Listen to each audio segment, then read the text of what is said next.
I'll take these questions right here now.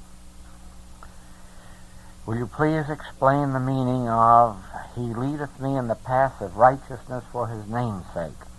That is just another way of saying that the skies show forth His glory and the firmament shows forth His handiwork.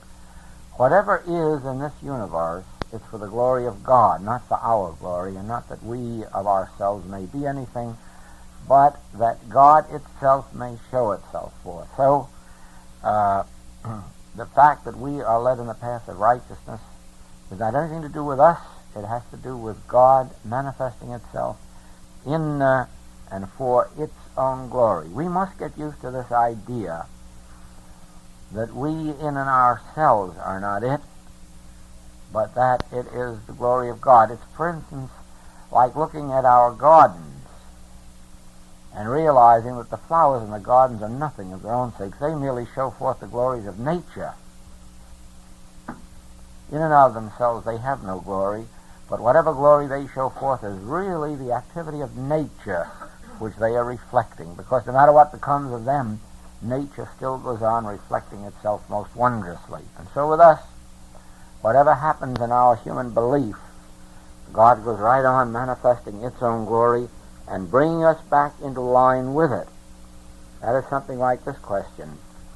Regarding what you said this morning about the soul blossoming out, is it possible that after the bud has burst out, it can close again if one is pulled back into worldliness? Yes. Oh, yes, yes, yes. Definitely. It is a strange thing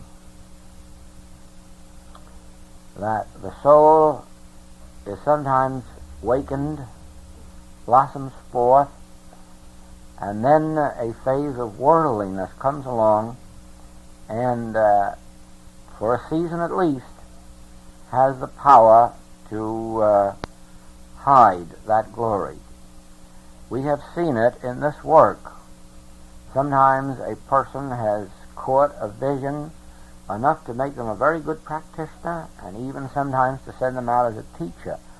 And then all of a sudden, the popularity goes to their head, or the overabundance of money goes to their head, or the pride of position or power goes to their head, and for a season they lose that which they had gained of soul power. You have that in the experience of Judas Iscariot. You have that in the experience of Peter. You have that in the experience of Doubting Thomas. All three of those people were men of illumination. Jesus would never have tolerated them in His midst for 3 years as disciples had they not been people of illumination, had they not been people of great soul capacity. And yet Judas, whatever the real reason was so hit with worldliness that he was led into the betrayal. Peter was so concerned with his personal safety and personal security and pride of not being considered one of those fanatics, that he lost his demonstration temporarily. And Thomas the same way. Thomas didn't have enough spiritual vision to realize the transcendental nature of the Christ. And so all three of those certainly lost their way for a while. Now, of course, there wasn't really one of the disciples who was worth too much spiritually. There wasn't one of them who was really a good spiritual character. They were on the way, and then certainly they must have been the best that Jesus could get His hands on, but they were a very bad best. A very bad best. They didn't even have the stamina to stand with their teacher, their leader, their revelator in his hour of trial. Every one of them deserted him. None of them really had the vision that a disciple of the Master should have. Some of them made a comeback later through awakening to the mistake that they had made, through awakening to the experience of the Christ. And there it is interesting to note this. that even their 3-year discipleship with the Master hadn't completely opened their Christ vision. Even that. Whereas the resurrection served to open some of them at least. They saw it, they believed, and now the Christ really began to work in their consciousness. So it wasn't so much the life and teaching of the Master that opened their consciousness as it was the consciousness of the Master in bringing forth the resurrection and the ascension. So with us, we have teachers, we have practitioners, and the first thing you know, some of these people will start writing books and articles long before they have any knowledge of what they're doing. They can remember certain things they've read in this book, and they can remember this, but long before they've demonstrated, they're writing books and putting them out. And sometimes they know in their heart and soul that it's just a desire to see that name in print. Sometimes they don't. It's a lack of knowledge of their own lack of understanding. They really don't know how little they know. And so they rush into print. And there are others who start out as teachers, even as leaders in centers. And they get shipwrecked sooner or later. They haven't the equipment. They haven't the basic consciousness, the basic way. And yet, had they been patient, had they waited, there was an opening in their consciousness. There was an activity of the Christ. But they expected that in a month or 2 or 3, they were going to be able to do what other people waited 10 or 20 or 30 years for. That is the ripening of it. If you study the life of Paul, you will learn something very surprising, that in spite of that wonderful illuminating experience on the road to Damascus, it was 9 years later before he went out on his missionary trip. 9 years before he started preaching Christ. 9 years after the illumination. And that is exactly the way it should be in the experience of those who have made what we may call lasting impressions, permanent marks. You will find they were patient, they waited. Jesus didn't go into the ministry till he was past 30, and we definitely know that he had illumination as early as 12, and yet it was 30 before he was in the ministry. And we know that Dr. Buck of Cosmic Consciousness fame didn't attempt his work until he was quite a middle-aged man. And so it is, we have to be seasoned, and the mere fact that we have a trifle of illumination or a little of the outflow of the soul doesn't mean that we are ready yet for the big things of life. As you know, at this moment, I do not know where the infinite way is going or to what extent, but I have only one thing in my mind about it, and that is this. At least I practiced what I'm teaching for 16 years before I wrote the first book. And I had an opportunity to watch it at work. During those years, I had many people ask me to leave the Christian Science movement and go out on my own. I had many invitations to do it, and many opportunities. I spoke even when I was in the Christian Science at the Metaphysical Club in Boston, which is one of the New Thought clubs, and certainly I did a lot of work for Miss Mell's Center and for some of the teachers that went there. I had loads of opportunity to get out into the work and see my name in print or to see my name on a program, but I sat there in an office and I didn't write and I didn't teach for 16 years. So even if the infinite way doesn't go anywhere, at least I gave it the chance to be seasoned before putting it out. And if it does go anyplace, it is because it had 16 years of proof before there was one word put out for you to buy and believe, and before there was an attempt made to teach it. I saw it in work 16 years. Now, I've had students found The Infinite Way and read it for 3 months and then started writing articles about it. And recently I have a request from a student who wants to write a book about it. And they've been teaching it just 3 months. No. I know that in all these cases there is a development of soul and there is a fine consciousness coming forward, but let's not hurry it. Let's watch it. Let's see it come. And as we go into the practice and into the teaching, even then let us sit in the background with it until we become seasoned with it. In other words, don't try to run out and get on a lecture platform around the United States. Stay in a center or stay in a home and get a little bit seasoned with it among the few students and let them grow gradually rather than go out and through advertising bring in big numbers. Yes, it is. I have had the sad experience of watching some people come into The Infinite Way and go out and start teaching it and then break up and fail. And watching them do it because the prosperity was too great. The money came in too fast. The adulation came in too fast. The praise came in too fast. And you can't take it.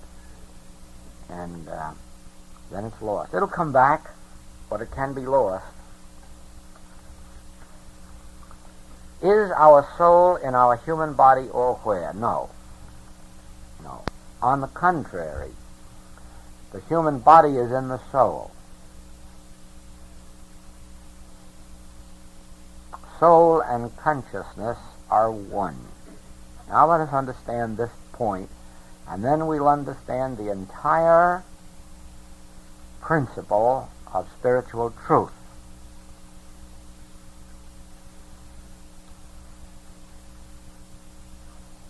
You are in me. You are not in a room. You are in me. And we are not in a room. The room is in us. The room is in me and the room is in you. I am in you and you are in me. We are not people outside of each other somewhere. And the way to understand that is this. How do I know that you are here? The answer is, I am conscious of your presence. Now watch this. We claim that in human language that there are 5 faculties. Spiritually speaking, that is not true. There is only one faculty. And that faculty is consciousness.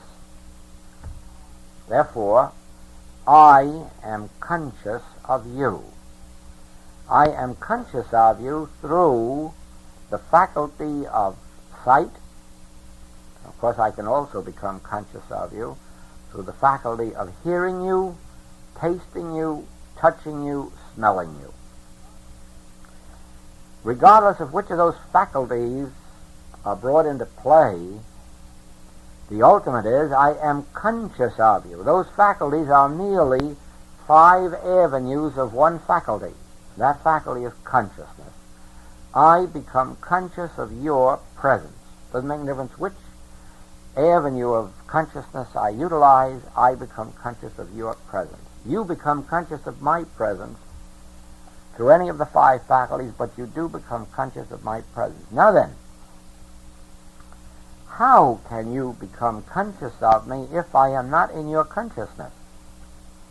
And how can I become conscious of you if you are not in my consciousness? Can I become conscious of anything that doesn't exist in my consciousness? No. No, whatever exists in my awareness, I can become aware of. That is now the great help in educational work. In the days of my childhood, it was believed that teachers pumped knowledge into children. And they used many, many harsh ways of doing it, even down to whipping us, at least with rulers. They had to push knowledge into us. Now, any educator knows today that that is not right.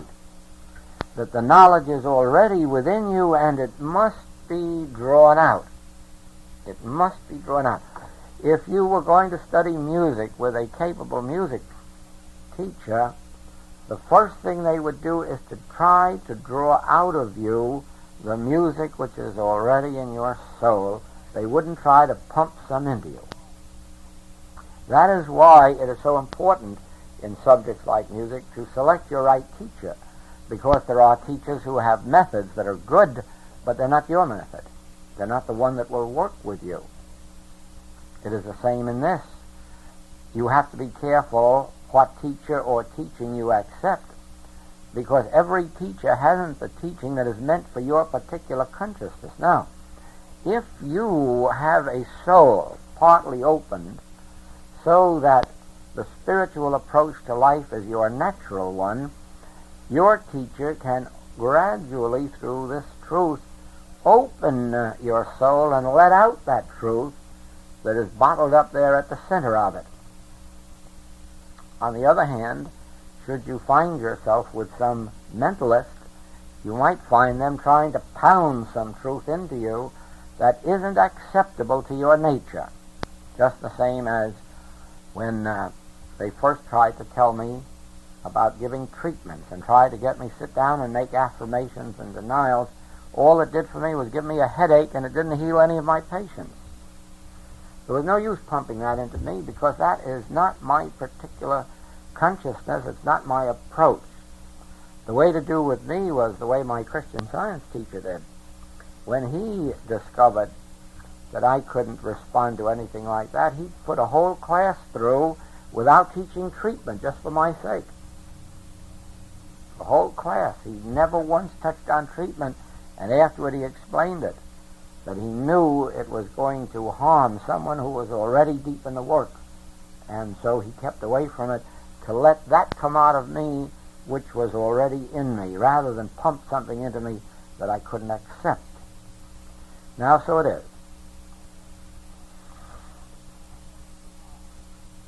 Unless I were a part of your consciousness before I came to Portland, you wouldn't be here. You may not have known me as a person, but you knew my state of consciousness from the books or the lectures or something or other, and you said, whether you said it consciously or not, the feeling was there, we are one. You have that which I want. I didn't have it. You already had it, but you knew that it could be brought out, and it could only be brought out by someone who knew what it was, what it is that you had. So it is. We are part of each other's consciousness. When I come to a city, I draw out of the whole city only those who are of my consciousness, those who can understand and receive me. There isn't any reason, why we can't have 2, 3, 4 times as many people in the room as we have. And there are ways of bringing them here, too. Don't doubt that for a minute. But in the way that we are working, without advertising, without efforts, without human efforts, I leave it to my consciousness to draw unto me all those who are already receptive and responsive to my consciousness. In other words, those who are already in my consciousness. And so, as you have been studying truth and reaching out to God, whether you did it consciously or not, you were reaching out for the teacher or teaching that could bring out that which was already a part and parcel of your consciousness. Now then, for that reason I know that you are in my consciousness and I am in yours. I have had the experience, many of them, one of a lady coming to me in a city on my very first visit when no one there knew me except the minister. And this lady came up to me in the lobby of the church and said, "Excuse me, but you are my teacher." And I looked at her.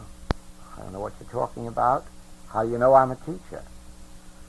Well, I said, "You are, aren't you?" "Well, it so happens, but how do you know it?" 3 days ago I was told that my teacher would be here, that I was to be in the lobby, and that I would recognize him instantly. And said, the minute you walked in the lobby, something pushed my arms and said, "There he is." And this lady has become a very, very fine student. Another lady writes me that she awakened in the middle of the night with the name Joel in her thought. She didn't know any Joel, didn't know what it meant, so the next night she dreamed Goldsmith. And when she went to her center to find out what it meant and who it was, they showed her the infinite way.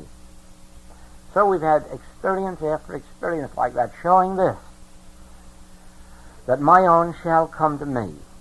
They are already in my consciousness, and I am already in their consciousness, even if we don't know each other humanly. And so I can say this to you. Consciousness and soul are one and the same thing.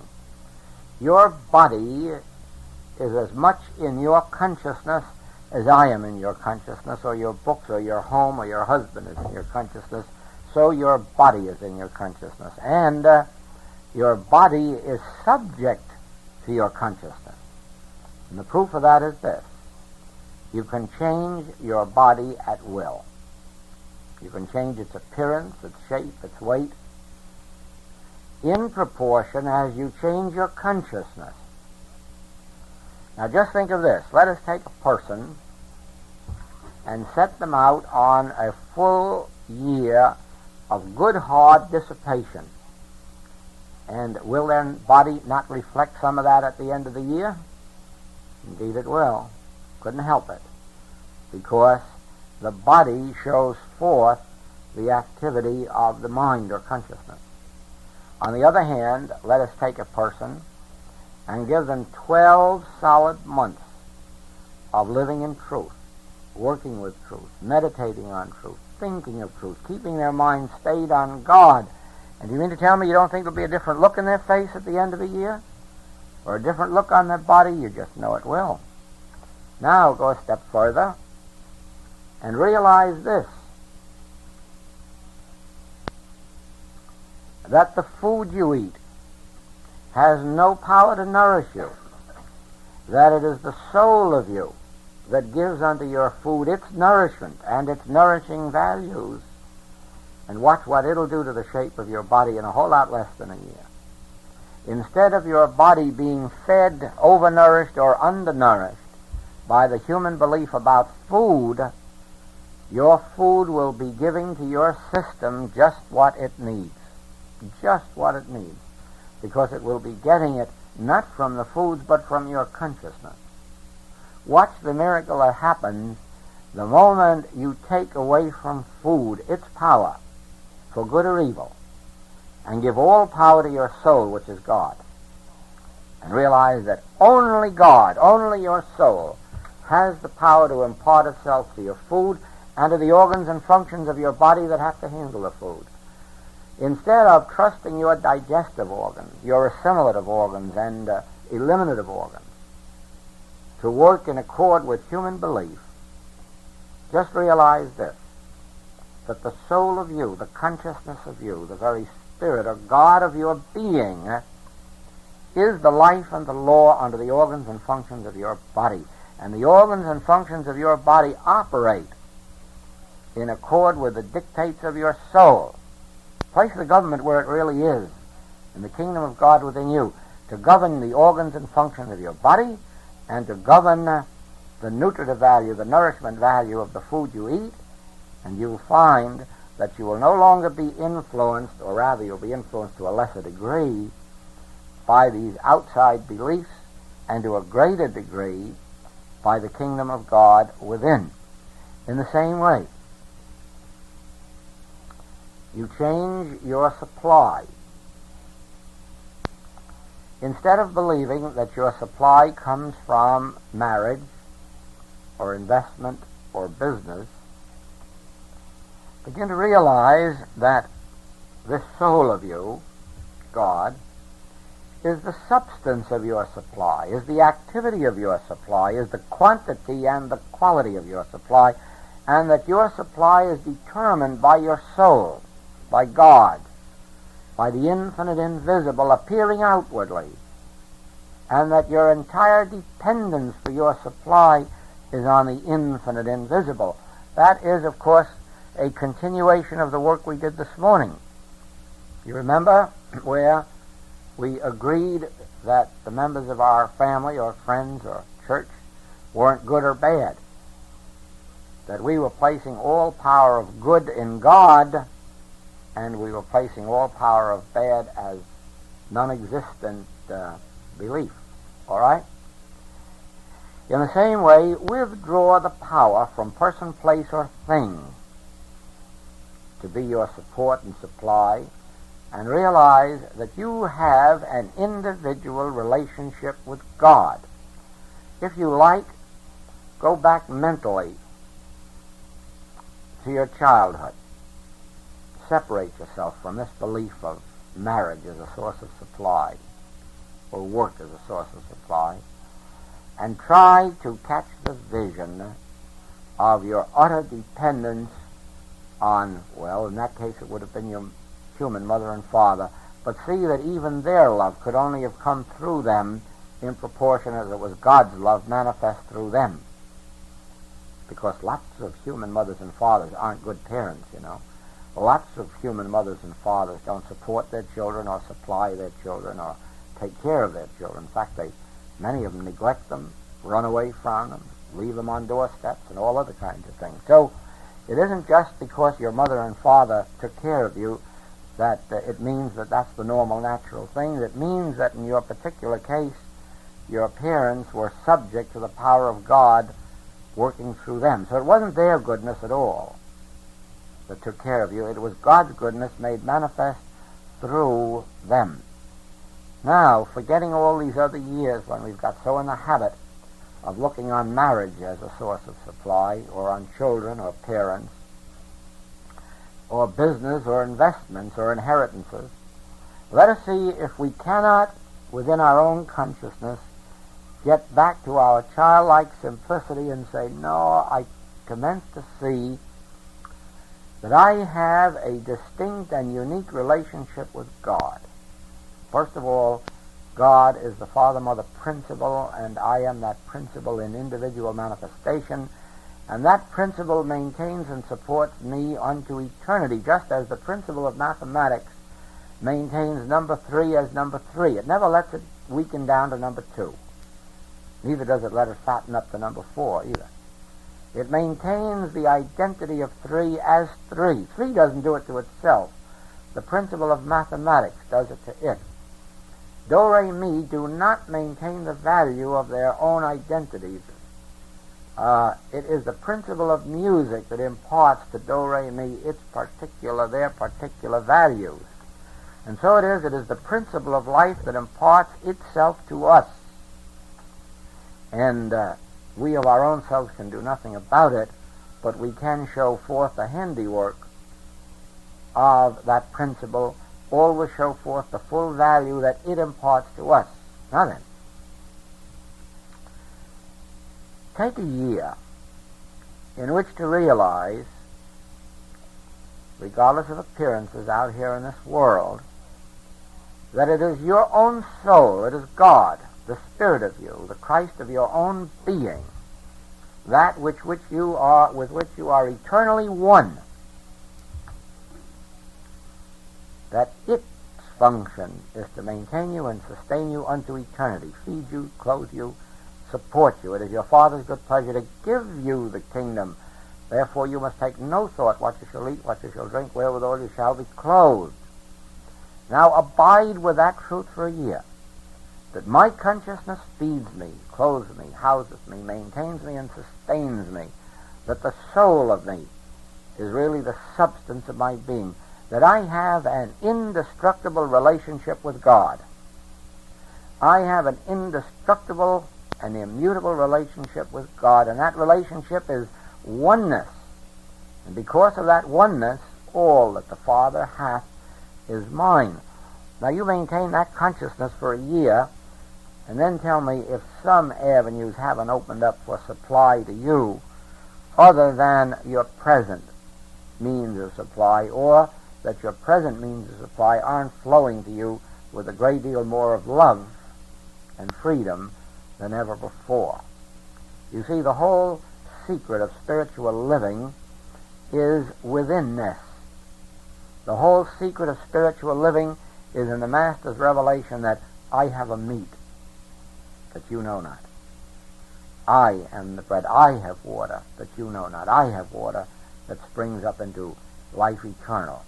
I am the bread. I am the wine. I am the water. Not I must go out and get it somewhere. I am it. I embody it. I embrace it within my own being.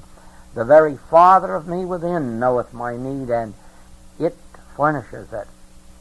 That's all there is to spiritual living, is that withdrawing of the gaze from the outer world, withdrawing dependence upon person, place, or thing, and transferring that dependence to the kingdom of God within our own being. It's a transitional experience.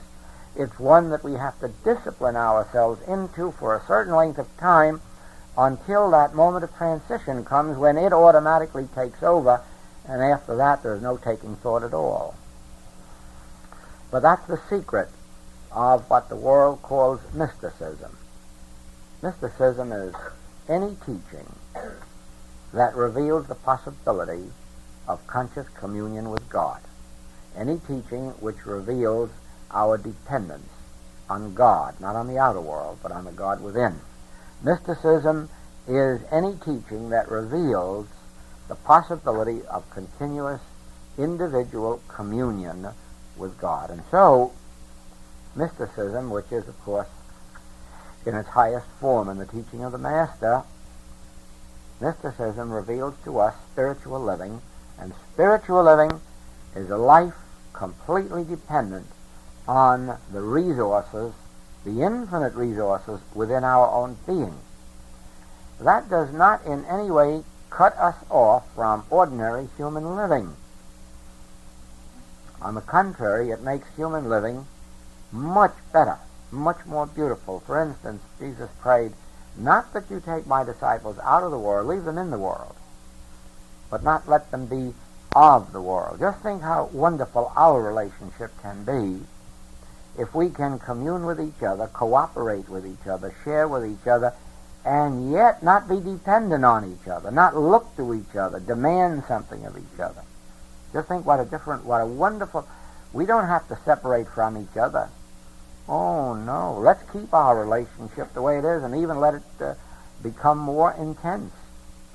But let it be one in which each one of us here knows that whatever communion we have with each other is really a beautiful communion without an obligation, a communion without a duty, without a demand, since all we're here for is to share with each other that which the Father gives us. Not draw from each other, not be supported by each other. Oh no. Just here together to share. Well, today I may be the teacher up here and you may be the one out there supplying the money, but then next year it may be you will be the teacher up here and I'll be the one out there supplying the money. What difference does it make? We'll all be sharing that which we have with each other, but it won't be ours. It will be that which comes to us of God. Now then, in that same relationship, can't you see how much happier families would be if there wasn't a sense in there, let us say on the part of a husband, I have the whole burden of this household. Or the mother didn't have the sense, I have the whole burden of all this slavery in the house. If each one came to a marriage to begin with, not with the idea, which is most prevalent, of what wonderful things I'm going to derive from the marriage, but with the idea of what marvelous things I have to contribute to the marriage, not from me but from God. In that sense, then, the man would support the family with the feeling that this isn't my labor, this is the supply of God coming into my family. And the mother would have the feeling that whatever it is that I utilize in the home or bringing up the family isn't of me, it's of God and represents my contribution to the whole. Then instead of a dependence on each other, each would maintain their independence, their conscious oneness with God, and yet they would share with each other that which they have. Same with children. Too often the children are taught what their duty is to their parents. Well, they have a duty, but that seems to be the wrong way to teach it to them. The simplest way would be to let them share their contribution. What have you to contribute to this household, since we're all contributing to each other that which God gives us to share with each other? And then instead of it being a duty, it becomes a privilege. You know that as well as I do. The moment you put a thing on a person's shoulder as a duty, as an obligation, you've really put a burden on their shoulder. The moment you free them and say, you give it or withhold it as you are led to do, then you make it doubly joyous for them to share. So it is. It's a principle. Now, all of this exists within your own consciousness, therefore you can change it at will. If your consciousness is one, not of drawing from the other person, but drawing from God, you change the outer circumstance and condition. If you entertain the idea in consciousness that God, the soul, is the nourishment of your food and is the activity of the organs and functions of your body, you put the responsibility for the maintenance of your body on God rather than on food or muscles. So it is. If you see that God, the spirit or substance of your body and being, is an infinite and an eternal substance, you will quickly understand that there is no need for the body to age or get weak.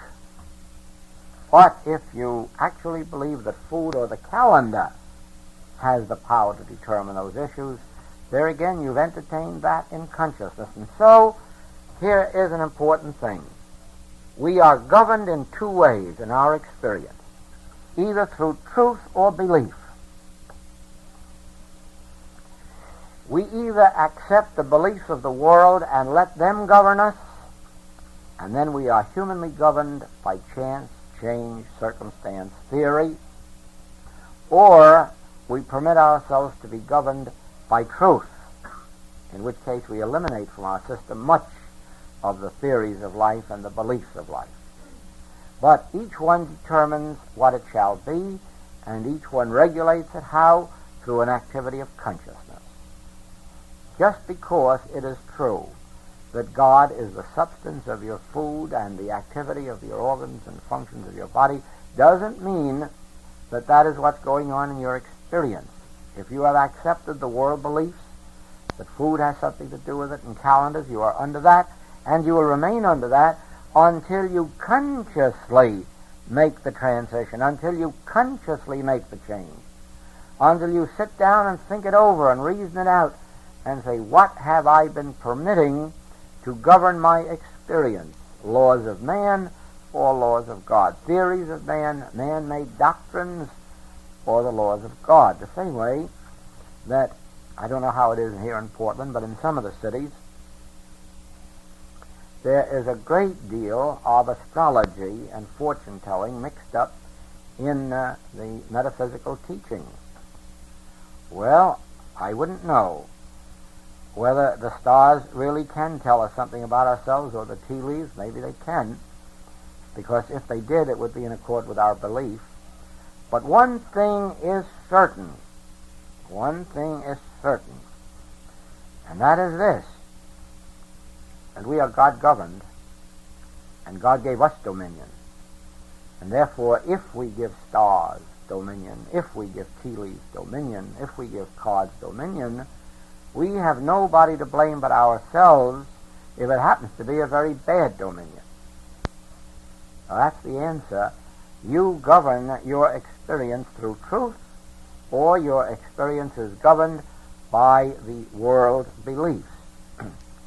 A man, a psychic, told me recently that he was sure my parents were wrong. My birthday couldn't have been March 10th, because if my birthday were March 10th, I'd be very tall and very thin. Well, it so happens that my father's birthday is also March 10th, and he's an inch shorter than I am and several inches wider. So his parents must have been wrong, too, about his birthday. I don't know anything about these things except this, that we can permit ourselves to be governed by belief. When I was a youngster, I wanted to be a doctor. And we had so much sickness in the house that I really felt somebody ought to collect all those fees, except the doctors outside the family. But anyhow, I wanted to be a doctor. I had the urge to help people and heal them because we had so much sickness in the house. And there were two doctors interested in me, and they started me through pre-med. And one of them gave me a book by Professor Dana, who at that time was chief psychiatrist of New York State. And his textbook on nerves and brain was the textbook for Columbia Medical University and Cornell, and I suppose whatever other universities were around New York City. And I remember as if it were yesterday, I was always fascinated with the subject of insanity, read a good deal about it, and he was particularly clear on this point, that the insane asylums were filled with women who were going through change of life. That was the big devil that was causing all the insanity. Well, of course, that theory's been knocked in a hat long, long ago. No doctor accepts that anymore. But I was, during this last World War, driving from Boston to New York, and just out at the Boston line, a young man hailed me and wanted to know if I could take him on. I did. It seemed that he had just graduated from Harvard Medical School and was going down to become a doctor in the service. And so he started talking about the wonders of medicine that he'd just been studying and so forth. And how he did it, I'll never know. But all of a sudden, he started to talk about the mythology of medicine. Now, what is mythology? Oh, he said, you know, those false beliefs that have crept in which there isn't a particle of truth, but they've been accepted as truth. For instance, and lo and behold, it wasn't long until he was quoting this about change of life. Why, he said, you know, at one time our insane asylums were really filled with women having change of life. And he says, today you rarely find one. And when you do, it will be a woman who's been so brought up in fear of it by her own mother or neighbors that she has just worked herself into it through her nervous disposition and her fears. But actually, there isn't anything about change of life except a natural change of physical organs that would have no more power to do anything to a person than changing from a warm bath to a cold bath. There's nothing at all. And I went back to those years of reading Dr. Dana, and I couldn't help smiling. Well, of course, that is only one of these things. You might ask, well, if change of life didn't make people insane, why were the insane asylums filled with them? For the simple reason that they were accepting the medical belief about them, and they were subject to them in the same way that our women, most of them anyhow today, are accepting labor pains in childbirth. Now, as a matter of fact, it is as inexcusable to have labor pains in childbirth as it is to go insane from change of life. There isn't anything in the process of delivery that could possibly cause a pain except the person's fear of it tightening them up. The proof of that is now that we have, you probably read in the paper last week, did you, about this lady who had a baby in the hospital and 2 hours later got out of bed and carried it down to the nursery. Yes, sure. Today they release women from the hospitals in 3 days. There used to be 10, 12, 14 days resting after childbirth. Over in Europe, they go out in the morning and they hoe their potatoes and lie down at noon and have their baby and go back in the afternoon and hoe some more potatoes. Well, it isn't necessary to do that, but it's possible to do it for the simple reason that childbirth is as normal and natural a process as nature can conceive. And it's painless, except for the fears that have been built up in consciousness. Now that they train women, and this was discovered by a doctor in London, they train women from the first month of pregnancy to realize they must not look forward to pain, they must keep their bodies relaxed, that childbirth is a normal, natural process of nature, and nature never provided for it to be painful and so forth and so on. And by the time the delivery comes, it is painless. Now we have all over the United States hospitals devoted to painless childbirth. And they are painless and they're drugless too. So we are governed by our beliefs as long as we are accepting the beliefs of the world, or we are governed by truth the moment we come into the awareness of truth and renounce the belief. Now, in the case of these young mothers, it takes them 6, 7, 8, 9 months, really, to get to the conviction that that belief of pain is unnecessary. And it has taken 2 generations to come to the point where, if you were to check at the insane asylums of the United States, you would have a very rare case of one caused by change of life. In other words, there is a transitional period in which you have to train yourself to come out from under the beliefs of the world and put yourself under the government of God. So it's going to be with us in the handling of our bodies. The day is coming rapidly, and it already is in some truth teachings, where there will be very little or no disease from infection or contagion.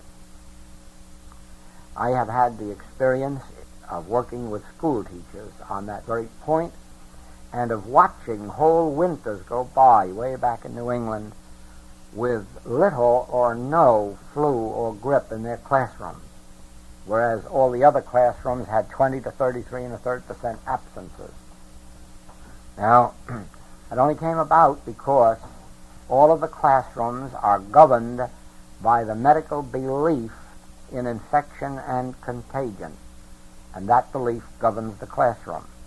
And in the classroom where there is a teacher applying truth principles, that teacher throughout the year realizing that this consciousness of mine admits nothing that defileth or maketh a lie, and everyone admitted into my consciousness lives and moves and has their being on the truth, not on the belief, but on the truth. And that truth is what? What is the main truth of a spiritual teaching? There's only one power. God is the only power. If God is the only power, there can't be power in germs, infection, or contagion, can there?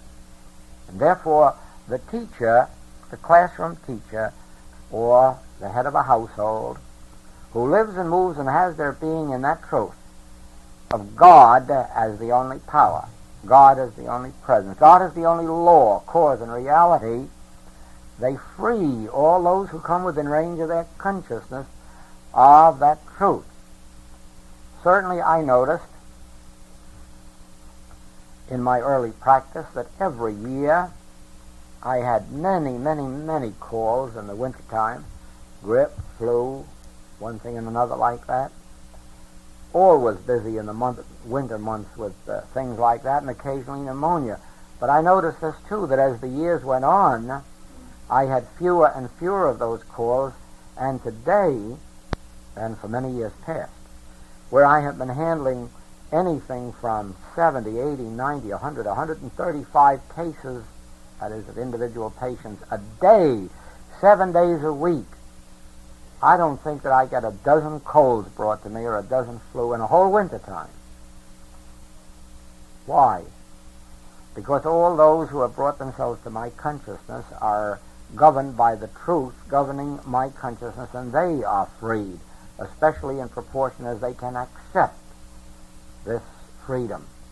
There isn't any reason, I don't mean by that any of us may not come down under it. That is part of the universal mesmerism, that anyone can get caught off guard. There'll be no criticism and no judgment if they do or if I do. I'm not standing on a platform and saying it can't happen to me. One of our teachers did that a few weeks ago. Got up on the platform in a city where there was a good deal of flu, and he says, "You see, I know too much for that. It can't happen to me." And the next Sunday he was home with flu. I'm coming to the point of saying anything can't happen to me. I've come to the point, though, of saying this, that God is the principle and law of my being, and I know it. If I knew it consciously, spiritually, to the fullness of wisdom, well, of course, then no degree of error could ever enter my consciousness or be made manifest. But I can only demonstrate what I know to the degree of its spiritual embodiment within me. In other words, it's possible to go out of this classroom and know all the truth that's ever been known in the world. As a matter of fact, you will know. At least you will have had the opportunity of knowing all the truth that's ever been revealed in the history of the world. But frankly, 99% of it won't do you much good. Because what you learn intellectually is not the demonstration thereof. It is only that which, out of the whole teaching, makes such an impression upon you as to take root in your consciousness that you will demonstrate or manifest. That is why some people, in coming into truth, very quickly show forth healthy bodies. Other people do not quite make that grade, but they bring out a harmonious sense of supply or a harmonious sense of family life. It is because that particular truth has registered in their consciousness and the other hasn't yet. And so it is. It's in proportion to that. Some years ago, I had an eye affliction, and it didn't yield. And because I needed the use of the eyes, I was examined, and it was found that I had an incurable condition of the eyes and had to have a special lens. Well, I wore that for a year. It wasn't a lens that could heal anything. They haven't found any way to heal this disease, this condition. I don't know if it's a disease, it's a physical condition. But this lens corrects it as long as the lens is on. The minute you take the lens off, the condition's back there again. But about a year after I had these lenses made, I was reading a poem of the English mystic, Blake, and all of a sudden I read these lines. We do not see with our eyes, we see through our eyes. And something registered like that, and I felt a click in the back of my head. And I went to have my eyes examined, and I'd been healed of that incurable condition. I still needed glasses for seeing close print. It didn't strike in that direction, but it did strike in the other. And I've been completely free of that other condition, which was the incurable condition, ever since. And so it is, you see, it isn't the truth we intellectually know, it's the truth that actually registers within us, that which we attain a consciousness of. And it is for that reason that while we do not make affirmations and denials to try to enforce something, we do continuously know the truth until the moment of transition when we know it so deep within our consciousness that we don't have to consciously know it anymore. Now, one of these truths that we have to know... Oh, I didn't know you were here. Didn't see you.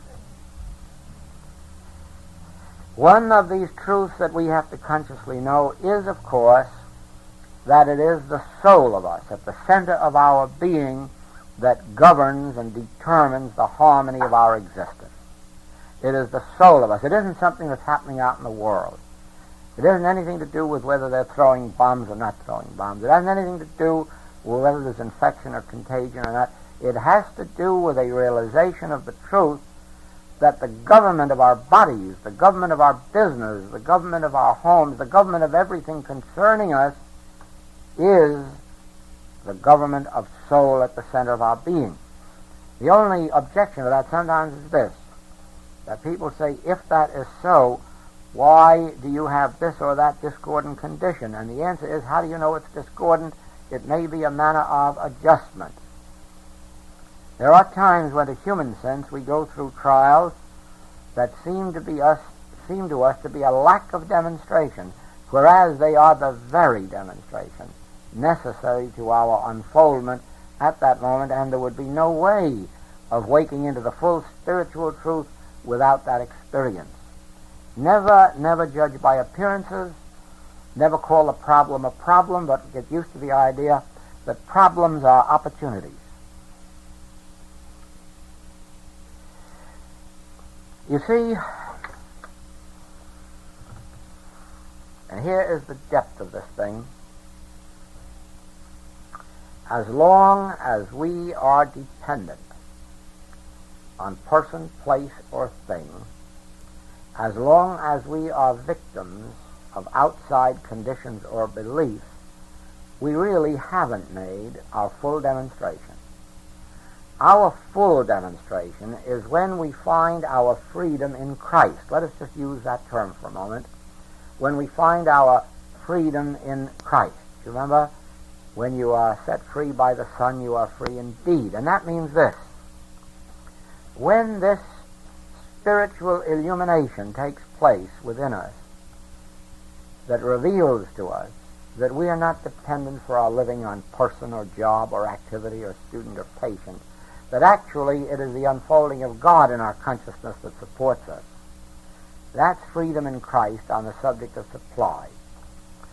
For instance, when we get to a point of conviction that the organs and functions of the body are not affected by the calendar, are not affected by foods or weather or climate, that the organs and functions of the body are subject only to this consciousness of truth, then are we physically freed in Christ on that score.